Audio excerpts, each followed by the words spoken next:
Paz do Senhor, meus amados irmãos. Deus abençoe.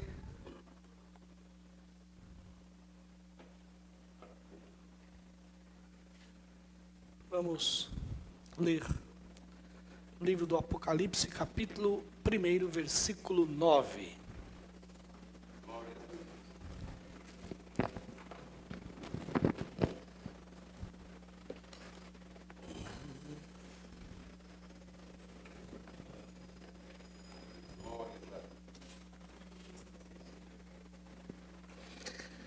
E eu, João, irmão e companheiro de vocês, na tribulação, no reino e na perseverança em Jesus, eu estava na ilha chamada de Patmos por causa da palavra de Deus e do testemunho de Jesus. E achei-me no Espírito, no dia do Senhor. E ouvi por trás de mim uma voz forte, como de trombeta, dizendo: escreve num livro que você vê e mande-o às 7 igrejas: Éfeso, Esmirna, Pérgamo, Tiatira, Sardes, Filadélfia e Laodiceia. E eu voltei para ver quem falava comigo. E ao me voltar, eu vi 7 candelabros de ouro. E no meio dos candelabros, um que era semelhante ao Filho do Homem, com vestes talares, cingido na altura do peito com um cinto de ouro. A cabeça e o cabelo dele eram brancos, alvos como a lã, como a neve. E os olhos eram como chamas de fogo. Os seus pés eram semelhantes ao bronze polido, como que refinado numa fornalha. E a voz era como o som de muitas águas. Na mão direita, ele tinha 7 estrelas. E da sua boca saía uma afiada espada de 2 gumes. O seu rosto brilhava como o sol na sua força. E ao vê-lo, eu caí aos seus pés como morto. Porém, ele pôs sobre mim a mão direita, dizendo: não tenha medo, eu sou o primeiro e o último, e aquele que vive. Eu estive morto, mas eis que estou vivo para todo sempre, e eu tenho as chaves da morte e do inferno. Escreve, pois, as coisas que você viu, as que são e as que hão de acontecer depois destas. Quanto ao mistério das 7 estrelas que você viu na minha mão direita, e quanto aos 7 candelabros de ouro, as 7 estrelas são os anjos das 7 igrejas. E os 7 candelabros são as 7 igrejas. Amém. Amado e querido Salvador, Pai de toda bondade, graça e misericórdia, nós queremos te louvar, queremos te bendizer e exaltar o teu santo e excelso nome.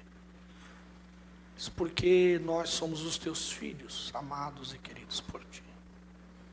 E viemos sempre nos apresentar perante a tua presença e oferecer a ti o nosso culto de gratidão. Oferecer a ti, Senhor, o nosso louvor que vem do mais profundo da nossa alma. E é sincero para contigo.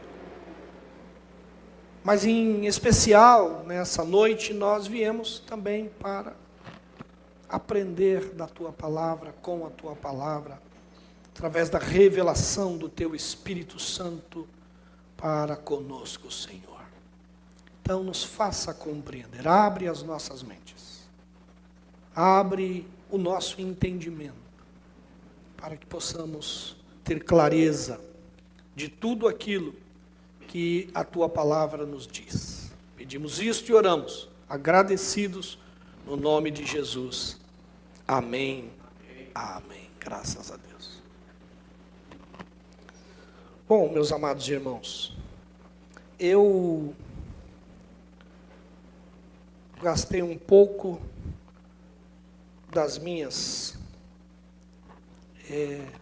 parcas habilidades com PowerPoint e eu fiz um PowerPoint para mostrar aos irmãos. Não sei se o João conseguiu, está ali. Visão panorâmica do Apocalipse. Primeiro.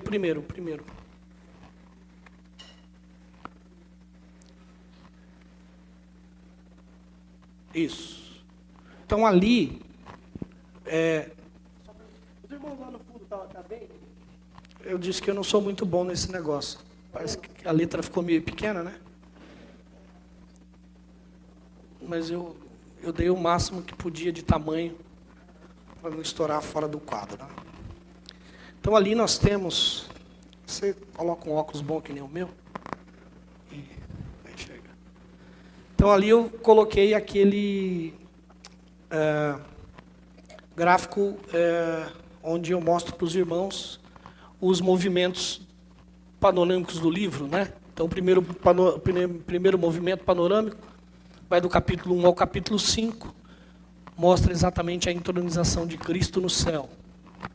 O segundo movimento vai do capítulo 6 ao capítulo 20, que é praticamente todo o livro, e ele mostra a entronização de Cristo na terra, falando da grande tribulação e da ira do Cordeiro.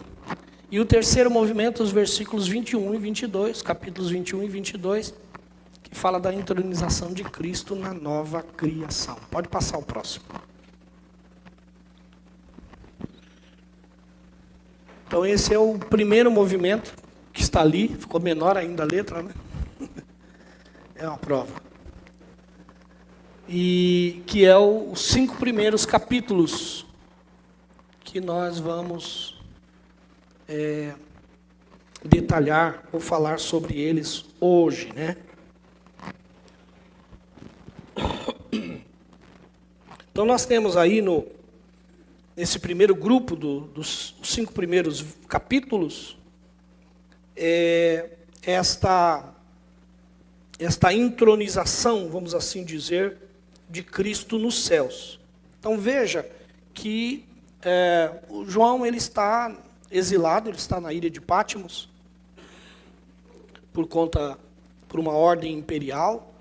Era já um período de perseguição da igreja pelo Império Romano, e João era o maior líder, vamos assim dizer, da igreja vivo naquela época, porque os demais apóstolos já haviam morrido, né? E o único que estava vivo era João. Ele tinha estado com Jesus, e o fato dele ter sido um discípulo direto de Cristo o tornava uma pessoa extremamente importante para o cristianismo naqueles dias. É como se nós pudéssemos ter hoje Gunnar Wingre ou Daniel Berg vivos ainda para contar para nós como foram as coisas no começo.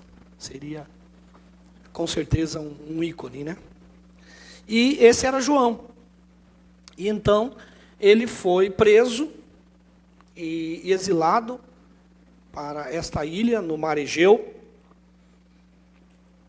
E ele já está bastante velho nessa altura do campeonato.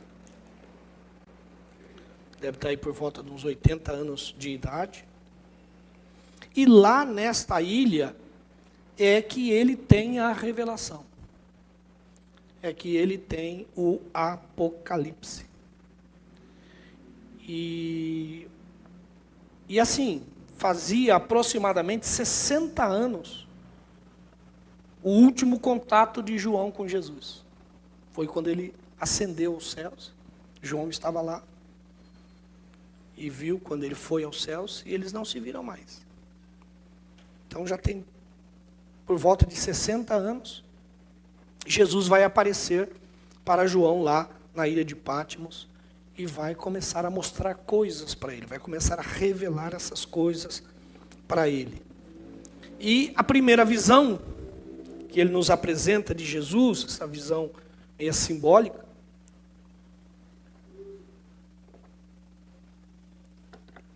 mostra, em primeiro lugar, aí no capítulo 1, o Filho do Homem no meio dos candeeiros, ou candelabros, dependendo da sua versão, né?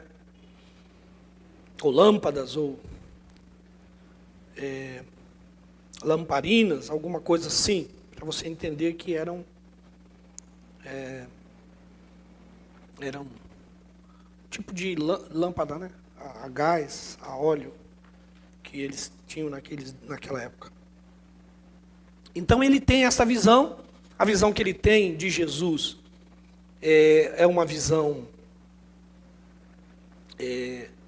bastante profética, porque é bem simbólica a maneira como ele descreve Jesus. Não é que ele viu Jesus daquela forma, né? Mas é a representação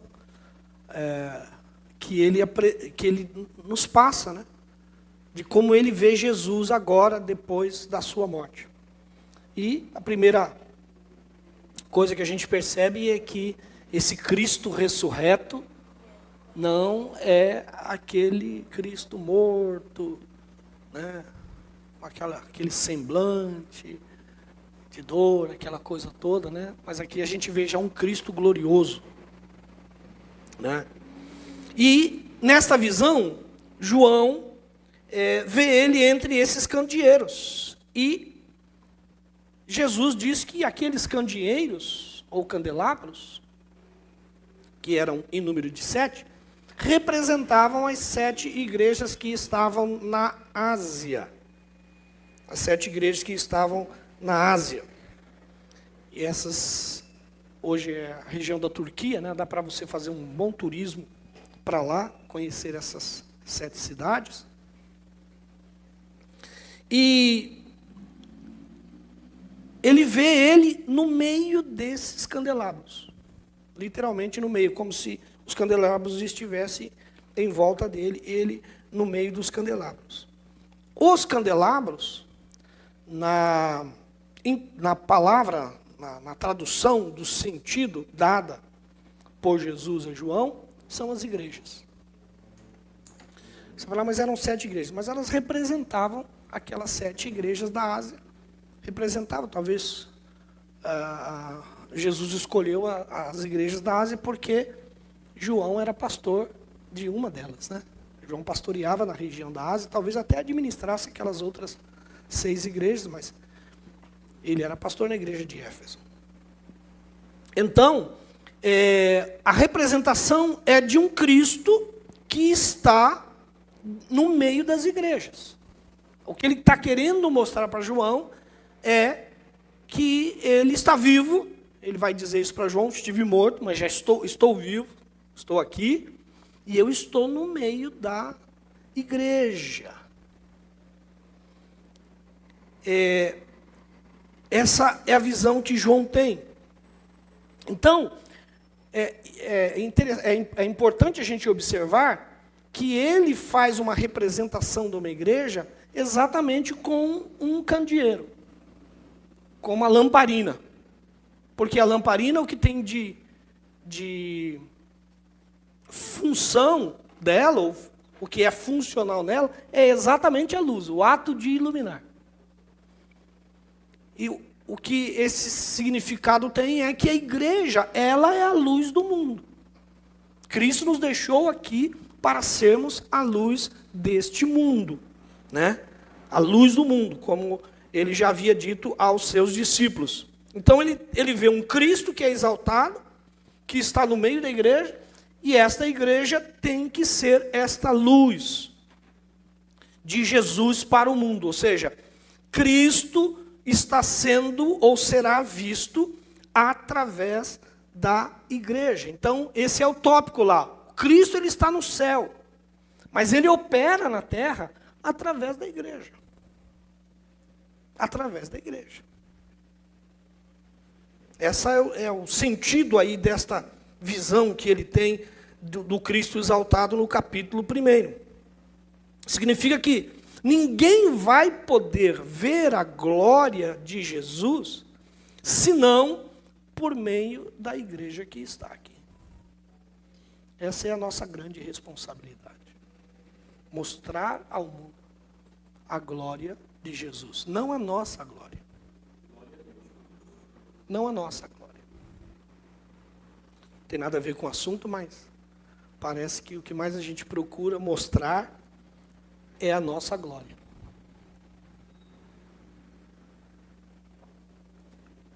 Muitos de nós estamos como Nabucodonosor, que dos seus jardins suspensos contempla a Babilônia e diz: está aí a grande Babilônia que eu edifiquei para a minha glória. Então a gente não edifica para a nossa glória. A igreja não está aqui para edificar para a sua glória. A igreja está aqui para refletir, para mostrar ao mundo a glória de Deus. Então, ele está no meio da igreja. Está operando através da igreja. E aí, ele diz para o João: olha, eu tenho algumas mensagens para dar à igreja. E você vai escrever essas mensagens e vai enviá-las às igrejas, que são estas 7 cartas. São 7 igrejas, são 7 cartas. Estas cartas têm uma estrutura básica que constitui nos seguintes elementos: louvor,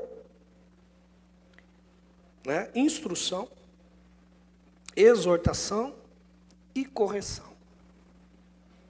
São esses os elementos que compõem a estrutura das 7 cartas. Todas elas vão ter estes elementos. Ora aparece algum em uma e não aparece na outra, mas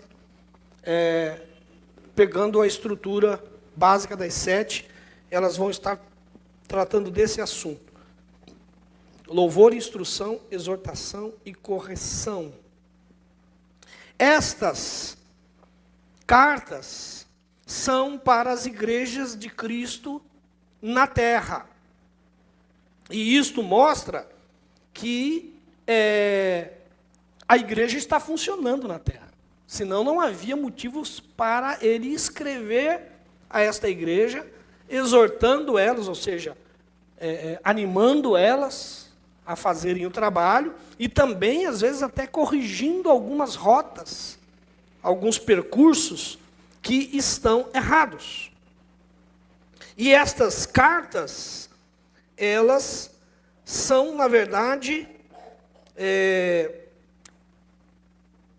vamos dizer assim, os lados opostos de uma única verdade, que é a verdade de que Cristo, de que a igreja está na terra, operando ou trabalhando para um Deus que está nos céus. Ele está nos céus, mas ele opera através da igreja. Ele opera através da igreja na terra. Então, Jesus ressuscitou, subiu aos céus, e ele volta agora, se apresenta a João, está trajado, é apresentado aí como um ser envolto de santidade, de esplendor, né? Embora no momento seja um Cristo invisível para nós, e para o mundo também, mas um Cristo que está vivo, que está ativo, que está atuando, porque ele está se movendo no meio dos candeeiros. Ele está operando neste mundo através da sua igreja. Eu digo igreja como corpo de Cristo. É claro que a igreja como corpo de Cristo torna esta operação possível através das igrejas, né? Como núcleos locais, regionais, né? Mas ele está operando, ele está atuando. E ele então começa a levar essas mensagens às suas igrejas. A igreja de Éfeso era uma igreja que havia perdido o seu primeiro amor. Era uma igreja que no princípio tinha sido muito ativa, muito operante, mas que é acusada de ter perdido o seu primeiro amor. Então ele vai se apresentar para a igreja de Éfeso como aquele que está segurando a liderança das igrejas nas suas mãos. Então está representado nas estrelas que estão nas mãos. A mensagem para Éfeso é: vocês estão nas minhas mãos. Ou seja, em hipótese alguma, nós vamos perceber isso ao longo do livro,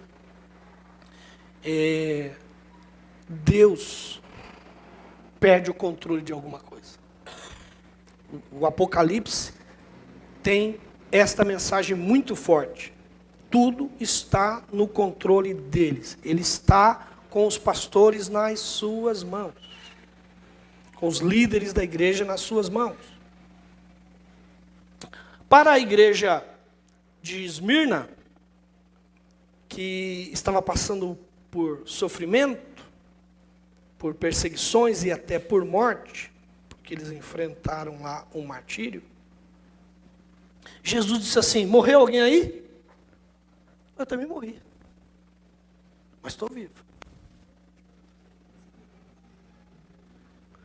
Como que querendo dizer? A morte não pode vencer a igreja. Jesus tinha falado isso aos discípulos: eu vou edificar uma igreja, e quando ele diz lá as portas do inferno, a palavra em grego é Hades, que é o lugar dos mortos. Então ele está dizendo assim: nem as portas da morte podem vencer esta igreja que eu vou edificar. Então é como se ele estivesse dizendo para a igreja de Esmirna assim: ó, não fique preocupado se vocês estão sendo perseguidos, se vocês estão passando por sofrimento, porque tudo isso eu passei, inclusive pela morte, mas estou vivo.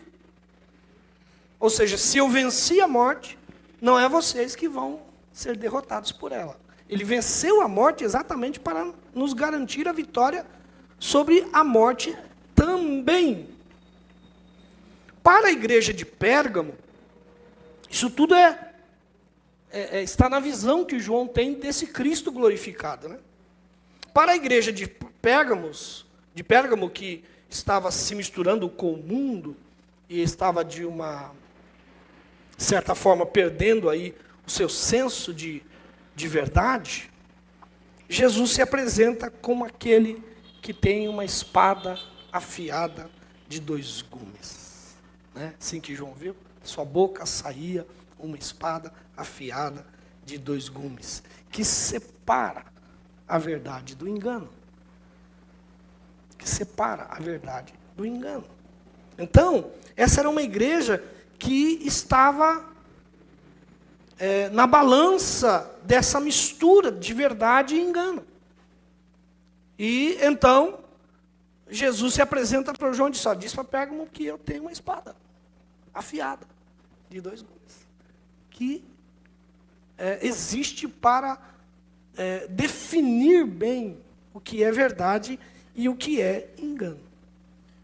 Hoje, nós apresentamos, aliás, o escritor aos Hebreus apresenta essa espada como a palavra de Deus, né?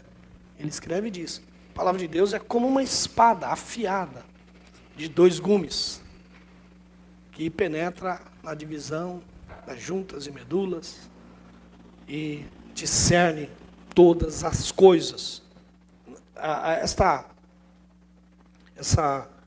relação da palavra é muito importante. Por quê? Porque é através da palavra que nós vamos aprender ou vamos conseguir fazer essa separação de verdade e engano. Para a igreja de Tiatira, que era uma igreja que estava tolerando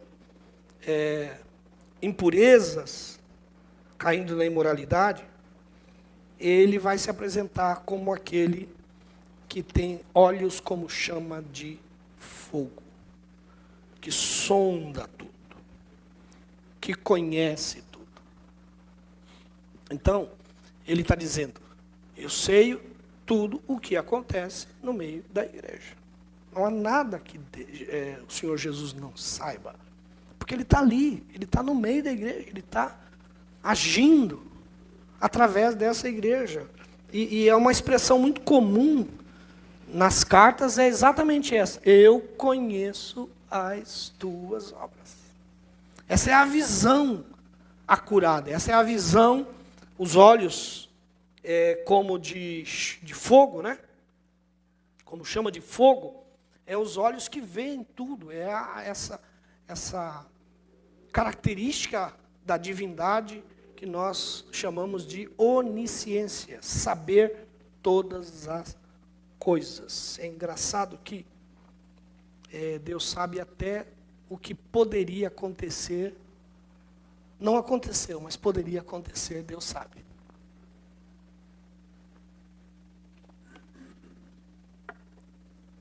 Por exemplo, quando ele fala assim, faz referência a Sodoma e Gomorra, ele diz assim: se eles tivessem se arrependido. Ele determina o que teria acontecido se eles tivessem se arrependido. Então, ele sabe até o destino que seria dado àquelas vidas, àquelas pessoas, se a atitude deles fosse outra. Eles não optaram por esse caminho, né? Mas o Senhor Jesus também sabia o que poderia acontecer. Então, para a igreja de Tiatira, ele se apresenta como aquele que sonda, como conhece todas as coisas, mas também apresenta os pés, semelhantes ao bronze polido, que é o simbolismo aqui é de juízo, né? É poderoso para julgar e vencer os inimigos. Pode ver que sempre quando fala do juízo, fala de pisar, né? Para a igreja de Sardes, era uma igreja que tinha uma fama muito boa, a fama de ser uma igreja viva, mas que Jesus diz a ela que ela está morta. É engraçado essa colocação de Jesus, né? Alguém que acha que está vivo, e algumas pessoas dizem que está vivo, mas Jesus diz que está morto, né? Então, ele vai se apresentar a essa igreja como aquele que tem os 7 Espíritos de Deus. E somente o Espírito de Deus pode realmente dar vida. Vida de Deus para nós. Então, só o Espírito Santo pode dar vida a uma igreja que está morta. Então, ele também se apresenta como aquele que tem os 7 Espíritos, né? E que pode dar vida às igrejas que estão mortas. Então, a gente não vai, talvez mais para frente, a gente pode até parar um tempo aí para estudar só especificamente essas cartas e esses momentos que a igreja vivia naqueles dias. Talvez não carta a carta, mas pelo menos um resumo do que as cartas revelam sobre a igreja naqueles dias e que podem servir também para os nossos dias, porque a igreja sempre é a igreja, né? Onde tem seres humanos, a coisa não costuma mudar muito, né? Então a igreja ela tinha fama, mas não tinha realidade. Ela, na verdade, tinha só aparência, né? Mas estava morta. Para a Filadélfia, era uma igreja que tinha pouca força, mas era uma igreja fiel. E isso parece ser uma característica dos fracos. Por serem fracos, permanecem fiéis. Aí Jesus se revela a esta igreja como aquele que tem a chave de Davi. A chave de Davi. Interessante essa relação de Jesus com Davi, aliás, de Deus com Davi, né? Davi ultrapassa o Antigo Testamento, vem para o Novo Testamento, e Jesus, que nunca conviveu com Davi, ele se diz filho de Davi, a cidade é a cidade de Davi, e até no Apocalipse nós estamos ouvindo falar ainda do Davi. Ele diz: eu tenho a chave de Davi. que abre e ninguém fecha, mas que também fecha e ninguém abre. E por último, nós temos a igreja de Laodiceia. Esta é uma igreja sem fervor espiritual. Uma igreja morna. Não era uma igreja fria, mas também não era uma igreja quente. Estava no meio. A gente sempre fala que o equilíbrio está no centro, né? Nem 8, nem 80, a gente deve ficar no meio. Um dia o pastor Carlos Wagner pregou sobre Jesus no meio, né? Então na cruz Jesus estava no meio, não sei onde Jesus estava no meio, não sei onde Jesus estava. E ele fez uma mensagem bonita aqui sobre o meio, mas aqui, esse meio aqui não está legal. Ele diz que era melhor que você ou fosse da direita ou da esquerda. Mas como você está no meio, você está reprovado. Então era uma igreja morna, uma igreja rica. Financeiramente, ela era uma igreja rica. Mas, espiritualmente, era uma igreja pobre. Então, quando eu digo que as igrejas... Isso não estamos falando de uma igreja do primeiro século. Uma igreja do primeiro século, não está nem no ano 100 ainda aqui. Essas igrejas que nós vemos lá nas cartas do apóstolo Paulo, elas são muito parecidas com a igreja de hoje. Os problemas, por que a gente resolve os problemas da igreja baseado nas instruções dos apóstolos, aquelas igrejas? Nós podemos dizer, nós já evoluímos muito, 20 séculos depois, as igrejas do primeiro século não têm nada para nos ensinar. E nós estamos doutrinando as nossas igrejas com base naquilo que foi escrito há 20 séculos atrás, aproximadamente. Então, esta igreja, ela é uma igreja rica, financeiramente poderosa, porém espiritualmente pobre. Pobre. E a gente vê muito isto ainda hoje em dia. Igrejas financeiramente ricas, espiritualmente pobres. Tem aquela história de... Agora eu não me lembro o nome daquele pai da igreja, né, que ele era garoto e ele foi em Roma e o bispo levou ele para conhecer a catedral lá de São Pedro e começou a mostrar as riquezas. Eu tive, acho que o ano passado, em Minas, em Ouro Preto. E a gente fez um tour pelas igrejas. E ainda tem igrejas lá em Ouro Preto com ouro nas paredes. Tem aqueles rococó lá, assim, aquelas... O nome é exatamente esse, rococó, né? Da arte. Aqueles negócios tudo cheio de curvas, enroladinhos e tal. E aquilo tudo banhado a ouro. E de vez em quando vai alguém lá, né? Disfarçadamente e raspa o pozinho do ouro da estrutura da igreja. Então, imagine lá como era a catedral lá de São Pedro, em Roma, lá no Vaticano. Eu estive lá, mas não entrei dentro, né? E mostra aquelas estruturas, mostra o ouro espalhados por dentro da igreja, nos seus artefatos, nos lustres, sei lá, nas coisas. E diz aquele menino, está vendo? Pedro falou que naquele dia lá que eles não tinham ouro nem prata. Graças a Deus nós evoluímos. Agora, a igreja não pode dizer que não tem ouro e prata. Nós estamos cobertos de ouro e de prata. E o menino disse para eles assim, mas não podemos dizer a um paralítico, levanta e anda. Está rica, mas está pobre. Então, esse conceito que às vezes a gente tem de muito, de pouco, de riqueza, de pobreza, eles não se enquadram muito bem nos conceitos que Deus tem. Então aqui nós estamos falando de uma igreja rica, porém espiritualmente pobre. E aí que Jesus vai se apresentar como aquele que é fiel no meio desta igreja. E por último, nós vamos encontrar uma última palavra que é direcionada às igrejas. E a palavra que é direcionada final às igrejas é: ao vencedor dar-lhe-ei sentar comigo no meu trono, assim como também eu venci e me sentei com meu Pai no seu trono.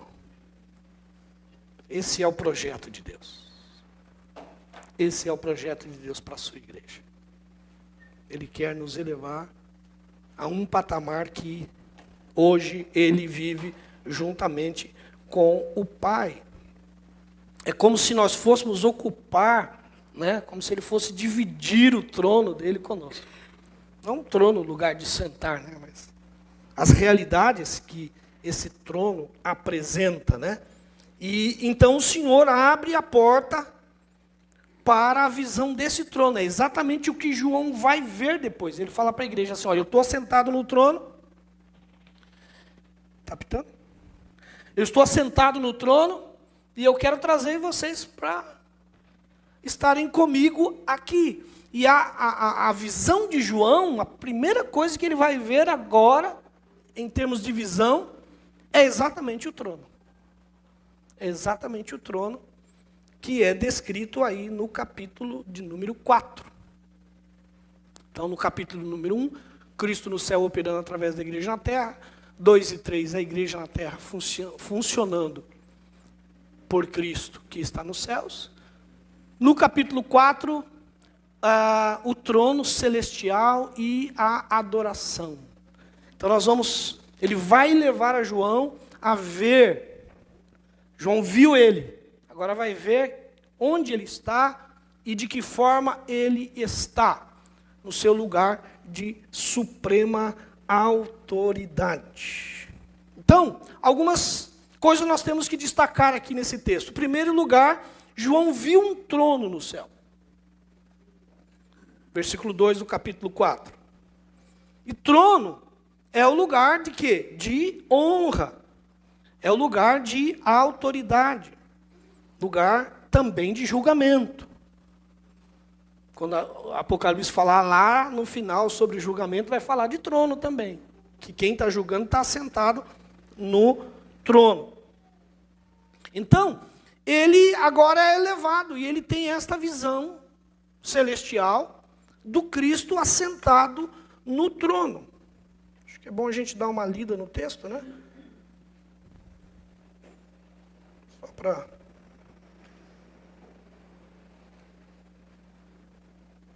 E depois destas coisas, eu olhei, e eis que havia uma porta aberta no céu. E a primeira voz que eu ouvi era como de trombeta, que falava comigo, e ela disse: suba até aqui, e eu lhe mostrarei o que deve acontecer depois destas coisas. Então, a partir daqui, João passa a ter uma visão. Então, o que nós temos até o capítulo 3 são realidades que estão acontecendo. Jesus fala para João as coisas que são e as coisas que ainda hão de vir. Então, as que são é esse panorama da igreja que ele vai apresentar para o João até o capítulo 3. Agora ele diz: sobe, eu vou te mostrar o que vai acontecer. E, imediatamente eu me achei no Espírito, e eis que havia um trono armado no céu. E alguém estava sentado no trono. E esse que estava sentado era semelhante no aspecto à pedra de jaspe e ao sardônio. E ao redor do trono havia um arco-íris semelhante no aspecto à esmeralda. E ao redor do trono havia também 24 tronos. Neles estavam sentados 24 anciãos, vestidos de branco e com coroa de ouro na cabeça. E do trono saíam relâmpagos, vozes, trovões. E diante do trono estavam acesas 7 tochas de fogo, que são os 7 Espíritos de Deus. Diante do trono também havia algo como um mar de vidro semelhante ao cristal. E no meio do trono, e à volta do trono, havia também 4 seres viventes, cheios de olhos, por diante e por detrás. Essas figuras simbólicas, se você for imaginar, você não vai dormir de noite, né? Fica imaginando muito não, que senão depois você vai dormir, ver aquele negócio cheio de olho olhando para você, piscando. O primeiro ser vivente era semelhante a um leão. O segundo, semelhante a um novilho. O terceiro tinha o rosto semelhante ao de ser humano.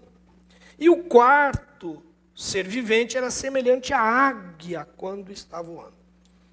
E os 4 seres viventes, tendo cada um deles, respectivamente, 6 asas, um leão com 6 asas, cheio de olhos. Queria ser cartunista para tentar desenhar esse negócio. Estavam cheios de olhos ao redor e por dentro também. Não tinham descanso, nem de dia e nem de noite, proclamando: Santo, Santo, Santo é o Senhor, Deus, o Todo-Poderoso, aquele que era, que é e que há de vir. E sempre que esses seres viventes davam glória, honra e ação de graças àquele que estava assentado no trono, aquele que vive para sempre, os 24 anciãos se prostravam. Enquanto os seres louvavam, os anciãos se prostravam diante daquele que estava sentado no trono, adoravam o que vive para todo sempre e depositavam as suas coroas diante do trono, e eles diziam: Tu és digno, Senhor, e Deus nosso, de receber a glória, a honra e o poder, porque criaste todas as coisas, e por tua vontade elas vieram a existir e foram criadas. Então, ele viu o trono, lá no céu, o lugar de honra, o lugar de autoridade, o lugar também de julgamento, como nós dizemos. E ele diz que ele é digno de se assentar no trono. Por quê? Porque ele criou todas as coisas e mantém o controle sobre tudo, inclusive da história, a qual ele vai levar a um final, a uma consumação final, na qual ele vai sair vitorioso. No final. Então, a essência dessa revelação, de mostrar todas estas coisas, é deixar claro que há governo. Que há governo. As coisas são governadas por aquele que está assentado no trono. As coisas não estão desgovernadas. Em momento algum elas estiveram. Então ele viu o trono.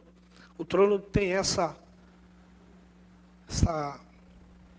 significado, ou tenta passar esse significado para João. Em segundo lugar, João viu quem estava assentado no trono. E ele viu Deus assentado sobre o trono. Está aí no 4, versículo 2. Ele diz: quem está assentado no trono é Ele. E Ele está dizendo isto para quem, irmãos? para aquelas igrejas a quem Deus mandou enviar a mensagem. Então essa mensagem está indo para as igrejas. Cristo está no céu, ele está sentado no trono, ele leva João lá, faz o João ver que existe um trono de comando e que quem está assentado no trono de comando é ele. Então ele diz, escreve e manda a estas igrejas. A igreja perseguida, a igreja torturada, a igreja martirizada. E diz que a mensagem é esta: Deus está assentado no trono. Só isso. Essa é a mensagem. Este é o recado que Deus quer dar à sua igreja. Deus está no seu trono. Então, o que João descreve, ele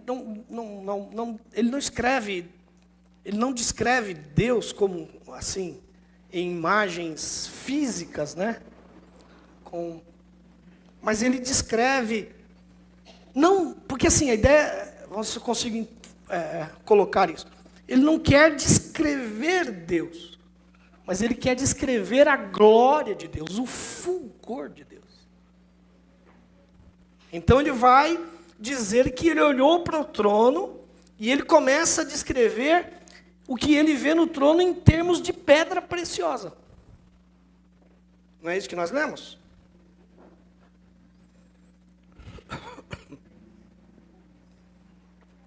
Versículo 3.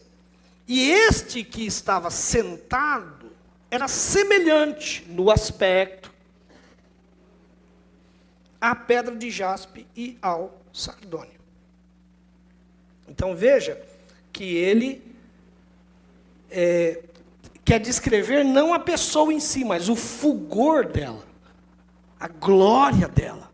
E ele vai encontrar exatamente essas duas pedras, que é o jaspe, que é uma pedra cristalina, parece o diamante, e o sardônio, que é uma pedra avermelhada.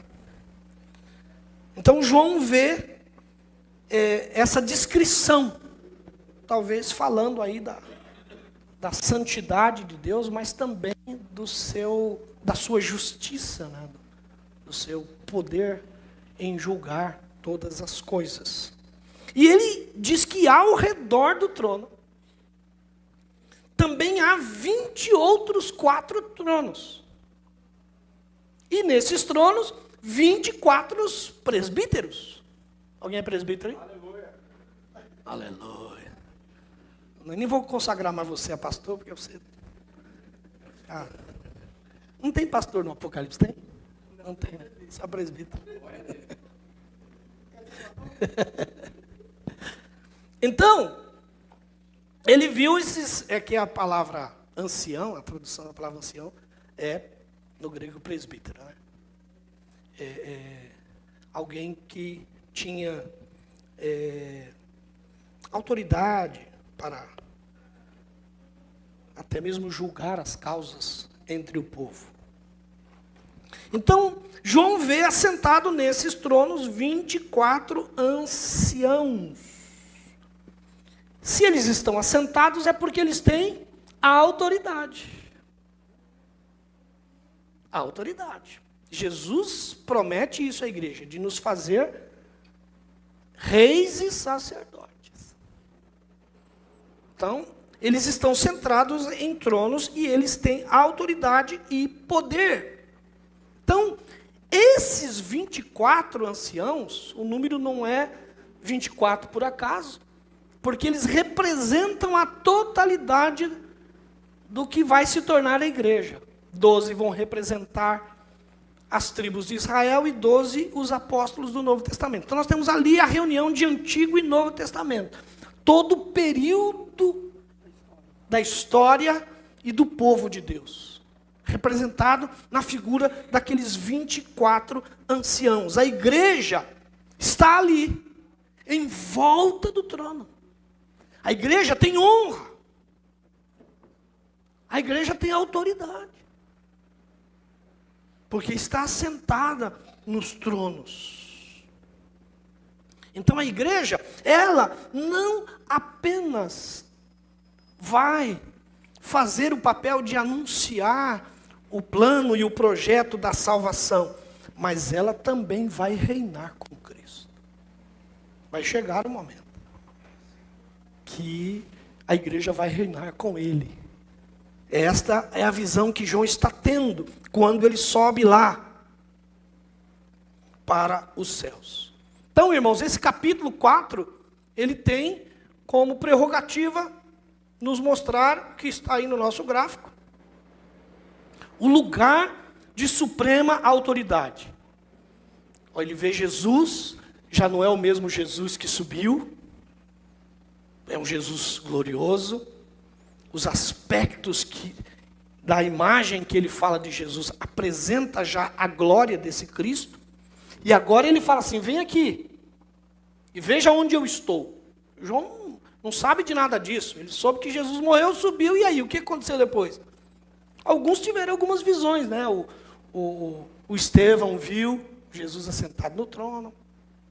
Paulo tem uma visão com Jesus também, lá no caminho de Damasco. Teve outras visões, não sei se ele teve visões relativas a esta. Mas o João não. Então agora ele sobe e ele tem a visão. Ele tem a visão do Cristo, ele tem a visão do trono, onde Deus está sentado. E isso tudo para que João entenda. Eu estou vivo, estou assentado no trono, estou governando tudo. E vocês vão governar comigo. Para alguém que está sofrendo perseguição, esta é uma boa mensagem. O João vai descer de lá e diz, fique tranquilo, o homem está no trono. E nós vamos reinar com ele.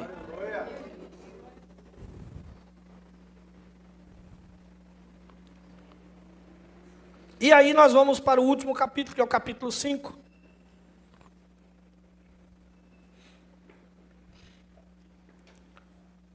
E eu vi na mão direita daquele que estava sentado no trono, um livro, em forma de rolo, escrito por dentro e por fora, e selado com 7 selos.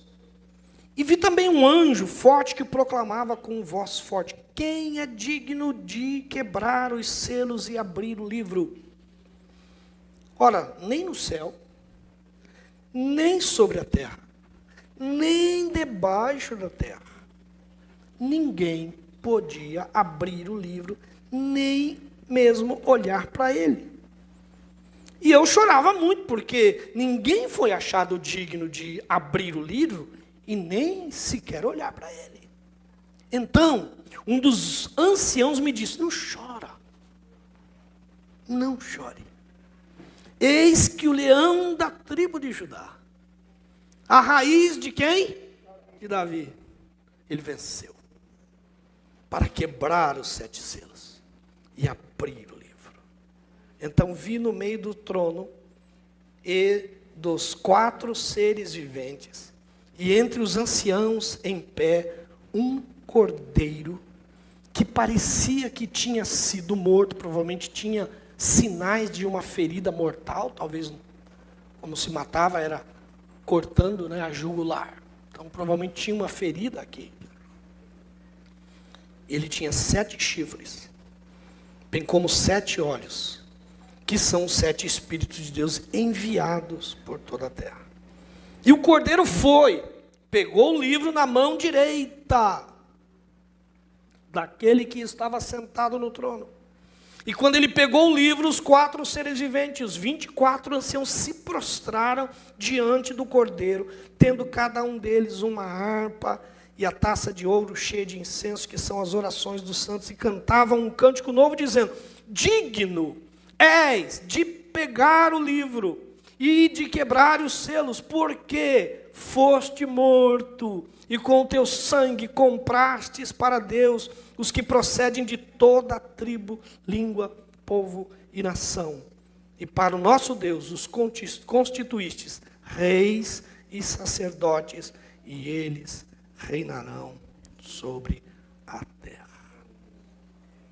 Então, meus amados irmãos,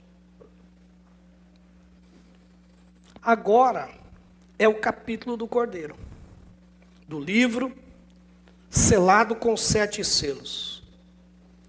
O propósito principal deste primeiro movimento que nós apresentamos hoje para os irmãos é um só. É colocar, é chegar nesse ponto, é colocar o Cordeiro no meio do trono. E ele está lá. A autoridade de estar lá, a autoridade de quebrar os selos, foi dada a ele por quê? Porque ele morreu para isso. Ele morreu por isso. E conquistou, lembra que Jesus falou, toda a autoridade me foi dada, nos céus e na terra. E não tem outra autoridade. Ninguém podia sequer olhar para o livro. Eu não falei dos 4 seres viventes, né? Alguém vai ficar curioso aí. Deixa eu voltar um pouquinho. Tinha lá 4 seres viventes, né? Cara de leão, de boi, um que parecia águia e outro que tinha a figura humana, né? Isso deu origem ao que eles chamam de evangelho quadrangular. Dizem que o leão representa o evangelho de Mateus, porque apresenta Jesus como o rei. O boi representa Marcos, porque apresenta Jesus como servo, aquele que faz o trabalho. A águia representaria o livro de João, porque fala dos céus. João é um livro à parte, né? Nós chamamos os 3 evangelhos, Mateus, Marcos e Lucas, de sinóticos. Eles veem Jesus pela mesma ótica, João não. Então, falando do Lucas, o Lucas seria a figura humana. Lucas apresenta Jesus como um homem perfeito. Ele apresenta Jesus de uma forma universal, mas como um homem perfeito. E o João não. O João, ele abre a cortina dos céus sobre Jesus. Jesus não é o Messias, Jesus não é o servo, Jesus não é o filho do homem, Jesus é o filho de Deus, ele é Deus. E quem descortina isso, esta divindade de Jesus, é o evangelho de João. Como? Nos discursos que João coloca de Jesus. Principalmente os que ele diz, eu sou. Eu sou. Essa expressão é muito forte. Moisés está lá diante de Deus no Sinai, e ele diz assim, mas quem é você? Ele diz, eu sou. É isso que você vai dizer ao povo lá. Esse é o meu nome. Esse é o meu nome. E Jesus, no Evangelho de João, se apresenta como eu sou. Eu sou o quê? O caminho, a verdade, a vida. Eu sou o bom pastor. Eu sou o pão vivo que desceu do céu. Eu sou a porta. Ele vai repetindo isto, eu acho que umas 7 vezes ou mais lá, umas 8 vezes no livro, ele usa essa expressão da divindade. E, inclusive, tem uma muito forte, quando ele está falando de Abraão, e os judeus dizem, você não tem nem 50 anos, né? Engraçado, porque Jesus não tinha nem 30 e tinha cara de 50. Você não tem nem 50 anos. E você está falando do Abraão, você não conheceu o Abraão. Ele disse, olha, antes que o Abraão existisse, eu sou.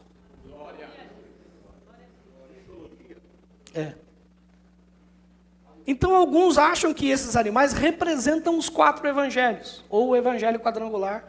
Temos uma denominação com esse nome, né? Os 4 evangelhos. Você pode ver que em algumas igrejas evangélicas quadrangular aparecem esses desenhos desses animais.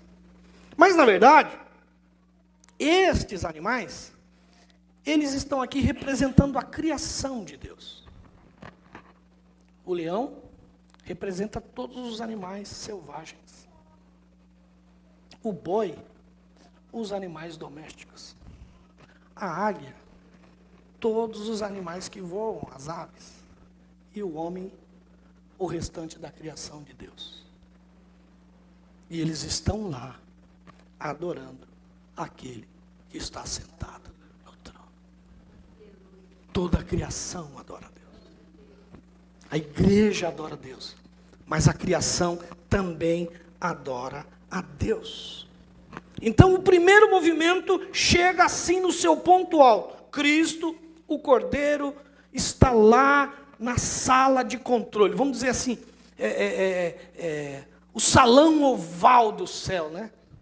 Conhece a expressão salão oval? Salão oval é a sala do presidente dos Estados Unidos. É a sala mais poderosa do mundo, né? De lá ele comanda praticamente tudo que acontece no mundo. E o sonho de todo mundo é um dia entrar lá na sala oval, bater uma foto lá dentro, né? Então vamos dizer que esse lugar que ele vai apresentar para o João seja a sala oval do céu. É dali que tudo é comandado. Deus está assentado no trono, mas o Cordeiro está lá também. Ele está na sala de comando, o lugar supremo de comando. Então, nós temos que deixar de lado as circunstâncias intrigantes aí desses magníficos simbolismos que nós vamos encontrar no livro e enfatizar mais as ideias principais. Então, a única condição que nós imporíamos aí ao capítulo 4 e 5 seria a seguinte: insistir que eles descrevem algo que já aconteceu. Não está falando do futuro. Está falando de algo que aconteceu. A entronização que faz do Cordeiro no céu não é algo que vai acontecer. Essa parte que João está vendo não faz parte daquilo que vai acontecer. O Cordeiro não vai ser entronizado, o Cordeiro não vai ser colocado. Isso já aconteceu. Ele morreu, subiu e já está lá. Ele já está na sala de comando. E agora, depois ele vai mostrar a João as coisas que vão acontecer. Mas isso aqui, até o capítulo 5, já aconteceu. Ele lembra o que ele diz assim: assim como também eu venci e me sentei com meu Pai no seu trono. Ele já está lá, irmãos. Tudo isso que nós vimos aqui, essa sala de comando, esta adoração que acontece àqueles que estão assentados no trono, essa entronização no céu, ela já aconteceu. Esse é o clímax desses primeiros 5 capítulos do livro do Apocalipse. Isso já aconteceu. Amém? Deus abençoe. Espero que você volte semana que vem. Eu pensei que muita gente ia desistir, até que não foi tanta desistência, né? Mas acho que depois de hoje... Vai ficar melhor. Depois de hoje acho que eles voltam.